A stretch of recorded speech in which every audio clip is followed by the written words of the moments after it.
Thank you, Senator Gallagher. Senator Roberts. Thank you, Mr President. As a servant to the people of Queensland and Australia, I rise to speak in support of the Transport Security Legislation Amendment Bill 2016. This bill will amend the Aviation Transport Security Act 2004, the Aviation Act, to allow people, vehicles and goods to undergo aviation security screening within an area or zone at a security-controlled airport. The bill will also amend the Aviation Act and the Maritime Transport and Offshore Facilities Security Act 2003, the Maritime Act, to allow the Secretary of the Department of Infrastructure and Regional Development, the Department, to delegate his powers in the Acts to more junior Australian public service employees.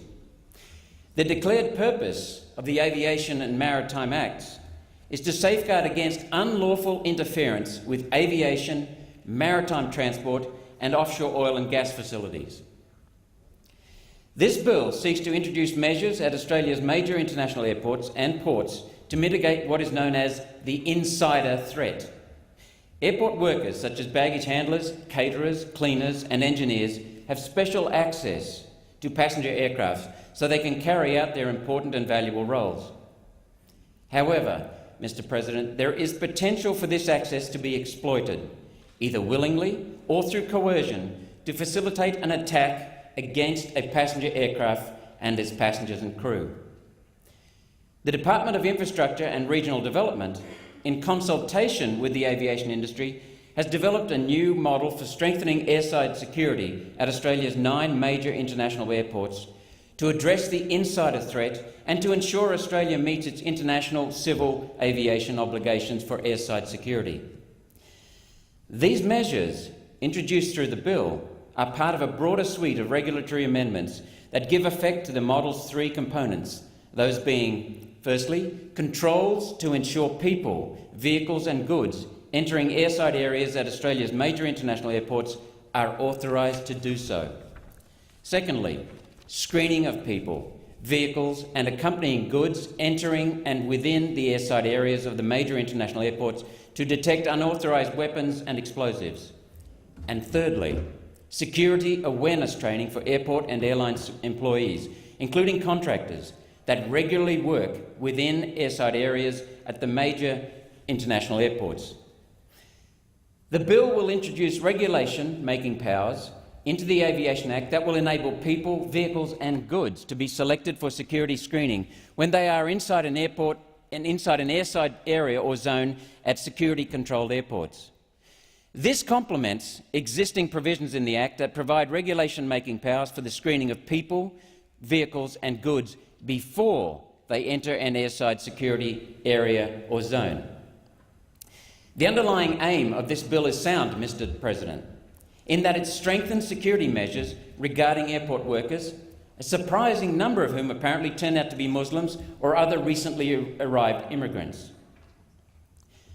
However, absurdly, this bill subordinates itself to political correctness by refusing to target profiled high-threat groups for screening and instead boasts that, quote, all people have the right to be treated equally, in keeping with Australia's egalitarian screening regime applied to aviation passengers. Selection of airport and airline workers, visitors and contractors for screening inside the security-restricted areas of airports will be conducted on a purely random basis. Individuals will not be selected according to their race, religion, gender or any other personal characteristic. Note that screening is to be conducted not in accordance with the threat advice of the Australian Federal Police and ASIO, but on a, quote, non-discriminatory, unquote, basis, Mr President. According to the government, it seems that being non-discriminatory is more important than complying with the advice of our security and intelligence agencies, apparently more important than saving Australian lives. In other words, Mr President, according to the government, a law-abiding Christian Aussie from Toowoomba is considered equally likely to be an airport security threat as the killer of Curtis Chang on the streets of Sydney or the Lint Cafe shooter Man Monis. The fact is that the only way that police or security services solve crimes is by targeting individuals with the most likely threat profiles as a first step.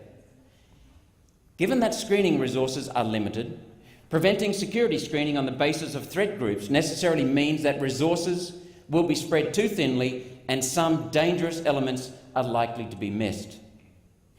In other words, genuflecting to the politically correct nonsense that airport security screening must be carried out in a non-discriminatory way actually weakens our ability to identify threats to aircraft security.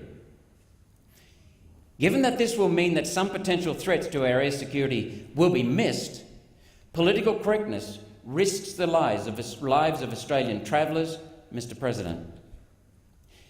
In the interests of our air travel safety and that of our children, I implore the government to stand up against political correctness and to allow the prioritisation for screening of those profiled as members of threat groups, such as Islamists, particularly those born overseas.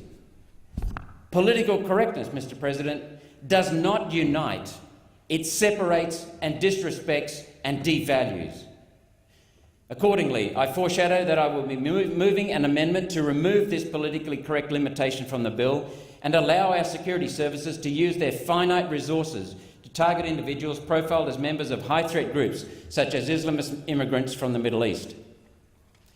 Mr. President, the effect of these proposed amendments will be to remove the requirements in the Aviation Transport Security Regulations 2005 for security screening to be conducted randomly, and to then amend the Aviation Transport Security Act 2004 to require that screening of individuals be conducted prioritising individuals profiled as members of high-threat groups in accordance with the advice of the AFP and ASIO.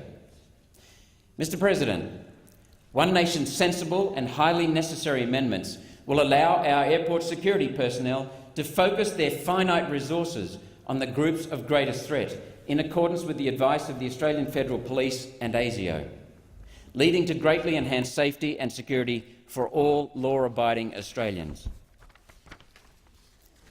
The fact is, Mr. President, that current airport security laws and regulations suffer from divided aims. They try to provide for effective screening, but this aim is compromised by their efforts to also avoid offending vocal minorities. However, if we want to do everything possible to protect Australian families travelling by air, we need to have a single, clear objective, untrammelled by fashionable left-wing deference to other political and control objectives.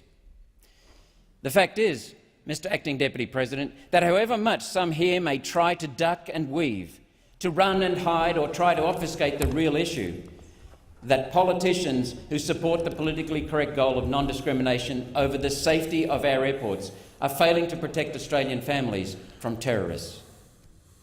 Let us be clear. Only Pauline Hanson's One Nation stands uncompromisingly for doing whatever is necessary to safeguard our families. Only One Nation has the guts to say the things that need to be said and to do the things that need to be done. These amendments are an important part of that commitment from us. Of course, I can see across the chamber increasingly red-faced Greens on a daily basis already starting to fulminate with confected rage that anyone should dare to question their politically correct shibboleths. But let me be clear, Mr. Acting Deputy President. Pauline Hanson's One Nation does not question the Greens' sacred politically correct beliefs at all. We refute them utterly. The very idea that anyone would rather risk the safety and security of Australians rather than admit that their absurdly naive, rose-tinted vision of the world is a child's fantasy is simply offensive. Actually, it's offensively stupid.